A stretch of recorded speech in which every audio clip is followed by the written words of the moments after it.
Hi everybody, how is everybody doing? I hope everybody's doing good. Truth be told, I hate it when my friends come over and they hit each other because it takes me back to David and they did it the other night. I hate hearing that somebody else hit somebody else and somebody told me that over the phone that they hit somebody else, even slapping. It takes me back to David. And it scares me that I saw David 2 weeks ago and that I actually forgave him and let him back in my house. It's been 4 months, people. Do you really expect me to not let that haunt me still? I still blame myself. No, I shouldn't. But it's what I it's what happened that kills me. And people are like, "Why didn't you fight him back?"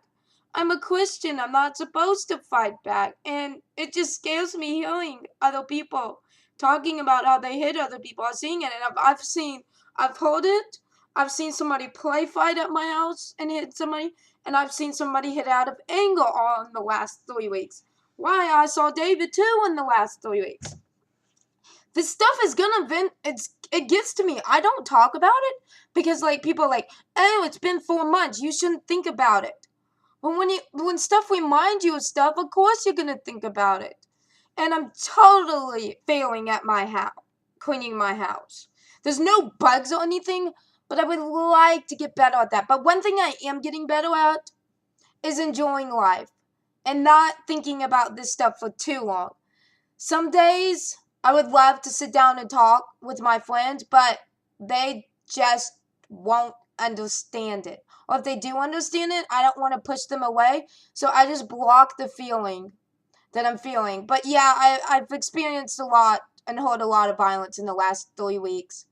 And that's one of the reasons I don't watch the news. So, anyways, let's talk about something more positive. Like more about the book I'm reading.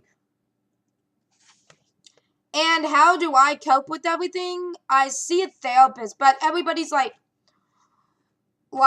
why do you continue to let people use you?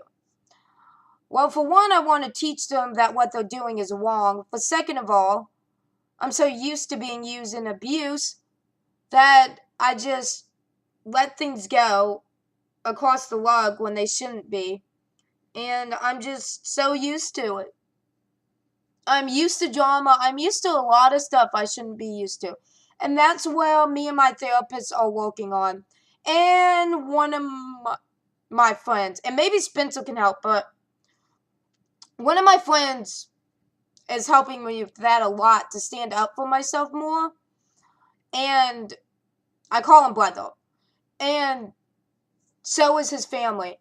Because they're always like, you need to not let this happen. You need to stand up for yourself more. And I'm making progress in that area. And one other thing I'm making progress is not committing suicide or trying to commit suicide. So, anyways, on that note, and yeah, most days I fake happy. Sometimes I really am happy, and sometimes I just push whatever I'm thinking and just smile. Because nobody wants to hear my negativity all the time. And nobody really cares about my problems. They might act like they do, but they laugh in my face or they just want to talk about their problems. And my mother does not understand. She puts more problems on me, sort of. She was like negative this morning and I just let it go. Yeah, so I can't handle much more emotional abuse from my friend or from my mother. I can handle it, but it's not helping. And I guess I got to put it in God's hands more and know that God loves me no matter what, and the people that are helping me love me no matter what. And I hope if me and Spencer do become boyfriend and girlfriend, I hope he understands that I have scars from things in my past and things that happened 4 months ago. I don't want to tell him, and I don't know.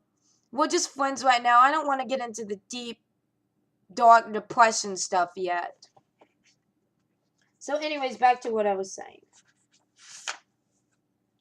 Develop your friendship with God. I must choose to be honest with God.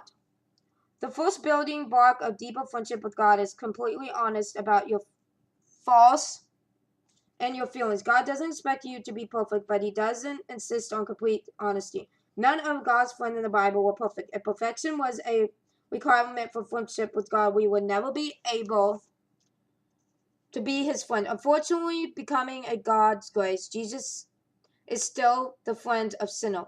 In the Bible, the friend of God was honest about their feelings, often complaints, second guess, accusations, and argument with the Creator. God, however, didn't seem to bother from the franticity. In fact, he encouraged it. God allowed everyone to question and challenge him over the destruction of the city of Sodom. Abraham pressed God over what it would take to spare the city and negotiate God down for 50 righteous people to only 10. God also was impatient today in many accusations of unfaithful beauty and about God doesn't serve. Yeah. Okay. Yeah, this is a lot to read, and I'm not really going to read it all to you guys, but I'm going to give you the basics. I must choose to obey God's faith. Every time you trust God's wisdom or do whatever he says, even when you don't understand it, you deeply into your friendship with God. We don't normally think of obedience as a character of friendship. That reserved for friendship with a parent or the boss or a supervisor, not a friend. However, I think my boss and supervisor are my friend. But okay, a boss is just like everybody else, except they're just in higher on power and they're there to teach you and to teach you how to learn. I've had a job for 2 years and I made a lot of mistakes, but I still have a job. So yeah. A parent or boss. Jesus makes it clear that obedience is a condition of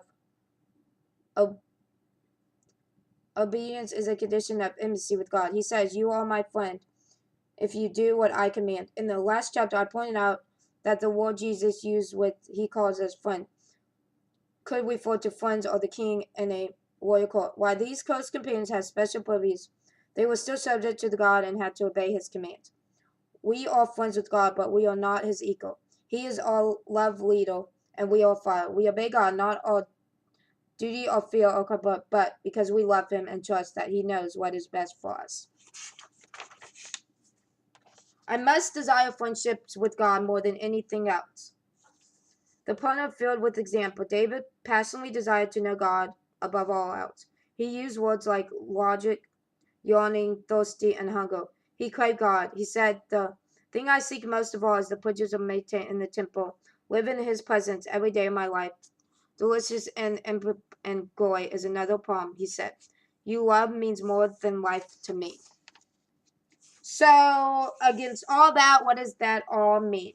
Think about my purpose. Point to ponder. I am as close to God as I choose to be. First to remember, draw close to God and God will draw close to you. What particular choice I make today in order to go closer to God? To get rid of the blame and pray every day that God gives me the strength to not blame myself for David. And David scares the heck out of me. I might get a roommate. One of my friends that I trust. But goodness, my mother put doubt in me the other day, and I really shouldn't let her put doubt, saying that this could be deja vu all over again. But I mean, it's kind of hard not to listen to your parents, but I know God knows what's best for me, and I'm just scared if he moves in that it would be good and bad because like other people are putting doubt. Like, what happens if he doesn't pay?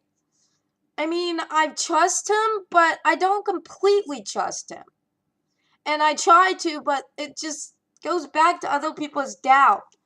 So whatever happens, if he's meant to move in for a while, then he's meant to move in. I just hope and pray to God he is nothing like David. And he already tried to prove that to me in a lot of ways he has. But some things he does just scares the heck out of me. And he hasn't done it in a while, but still. I just don't want to see it. Another David come into my life. So, yeah, that's all I have to say.